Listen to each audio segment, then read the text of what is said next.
Le master en sciences infirmières a vraiment été construit pour préparer les étudiants à exercer un rôle d'infirmière spécialisée dans un domaine clinique particulier. On va voir en détail qu'est-ce que ça veut dire pour nous.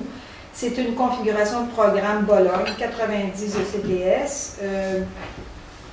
Dans Bologne, en fait, on peut parler de 120, mais nous, on a préféré mettre un 30 crédits de propédeutique au doctorat sur le protocole. Donc, une personne sera formellement candidat au doctorat lorsqu'il aura déposé un protocole de recherche évalué par les pairs. Donc, la façon dont ce programme a été conçu est donc de 90 ECTS et sur 4 semestres. Il est actuellement un programme à temps plein, mais à temps complet. Mais j'ai le souffle dans mon cou de mon recteur, le recteur de l'UNIL, pour que ce programme, dans les meilleurs délais, puisse être offert à temps partiel, parce que je ne vous fais pas de surprise en vous disant que les infirmières inscrites à ce programme sont des femmes qui ont entre 28 et 40 ans, qui ont une jeune famille et qui travaillent, et que c'est presque impossible pour elles, à moins d'être boursières, de leur établissement. J'entendais tantôt 5 bourses par année pour les hôpitaux de Paris. Bien, écoutez, c'est à peu près ce qu'il faut. Il faut être libéré pour aller faire des études, sinon, franchement, c'est impensable.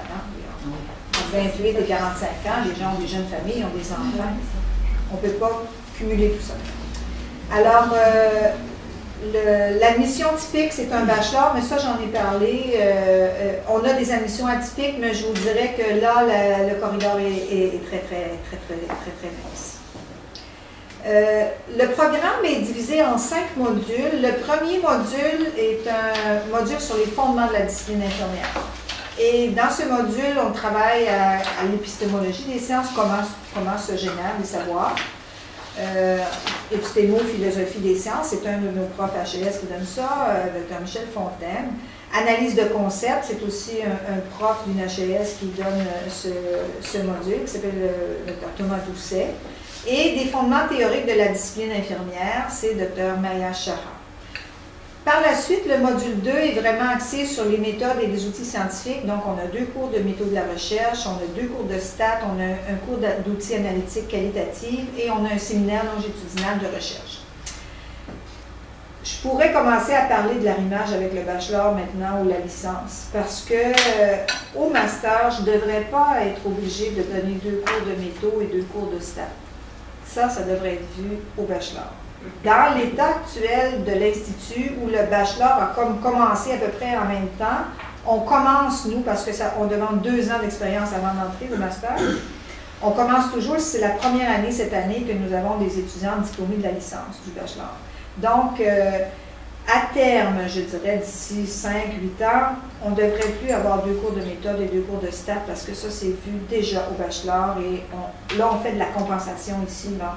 On devrait avoir un bon cours de méthode de recherche, 2e cycle, master, un bon cours de stats qui est une statistique avancée, donc du multivarié, des comparaisons, mais tout ce qui est de la distribution normale avec des corrélations simples, ça devrait être vu en stat 1 au bachelor. Et on mettrait plus d'accent sur le séminaire de la recherche. Et le module 3, c'est vraiment les fondements et l'organisation de la pratique infirmière avancée. Et dans ce module, c'est l'approche familiale, qualité des risques et sécurité, le développement et la direction de projets de soins, projets cliniques on les appelle, l'implantation et l'évaluation, les politiques de santé, les enjeux socio-économiques, stratégies de communication, interdisciplinarité, etc. Donc c'est vraiment un fondement dans lequel ce qu'on souhaite, c'est que les infirmières formées au master deviennent des leaders cliniques dans leur milieu. Vous avez remarqué qu'on n'a pas de cours sur la gestion, on n'a pas de cours en management de ressources humaines ou en comptabilité, mais c'est vraiment axé sur le développement de l'expertise clinique et une grande partie du rôle des fondements et de l'organisation est basée sur comment, et tous les cours ont cette base, comment intégrer les résultats probants quand on parle de qualité, risque et sécurité. Qu'est-ce qu'on connaît là-dessus? Où sont les meilleurs indicateurs? Toute la question du benchmarking, par exemple.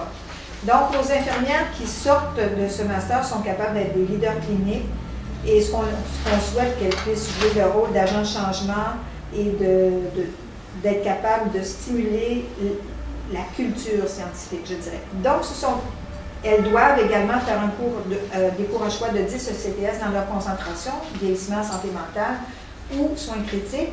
Et elles doivent faire une étude empirique de 30 CTS. Donc ça, c'est pas banal non plus.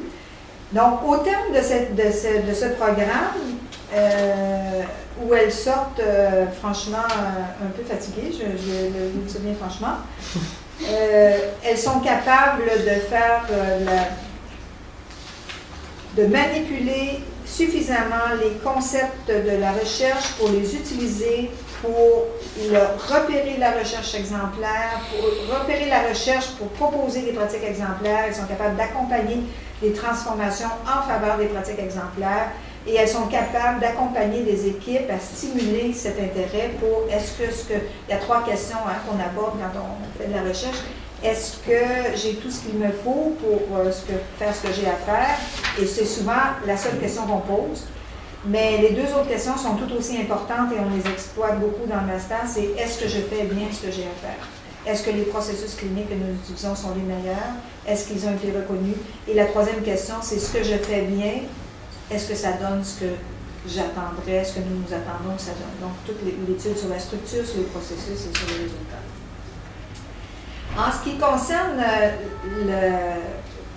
le programme de master a été construit vraiment parce qu'il y a un catalogue de compétences en Suisse sur la licence, master et doctorat. Les gens sont en train de travailler là-dessus. Le catalogue des compétences pour la licence devrait être finalisé dans les meilleurs délais. Et le programme de master a été construit en continuité pour venir poursuivre dans la ligne des 5 grandes familles de compétences, une pratique clinique exemplaire, une capacité d'être en rôle de consultation, coaching et guidance, que ce soit auprès des patients, auprès de vos pairs, auprès des pairs infirmiers, ou comme prof chez moi, parce que moi, je m'attends que les gens qui sortent au master deviennent mes profs de clinique dans les milieux cliniques.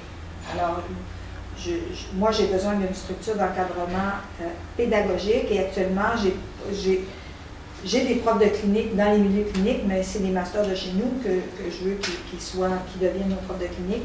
Leadership et collaboration, capacité de recherche, mais aussi une grande capacité en éthique, parce qu'on le sait, il y a des complexifications en début et fin de vie qui méritent que les infirmières soient bien formées.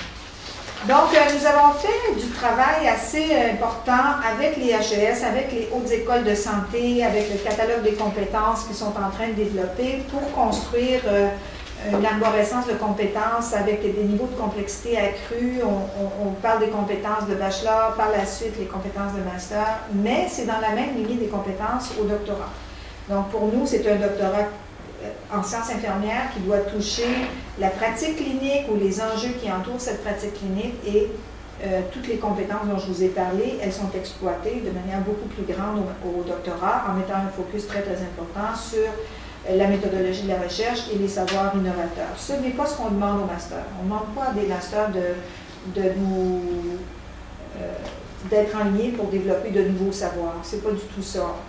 L'objectif au master, c'est d'être capable de démontrer à un comité d'examen par les pairs que nous sommes capables d'utiliser une méthode rigoureuse de recherche, que nous sommes capables de cibler des problèmes importants pour la discipline ou pour la pratique infirmière, que nous sommes capables de situer nos propres travaux dans un monde plus vaste et que nous avons l'esprit critique pour en cerner les contours et les limites. C'est ça qu'on demande au master.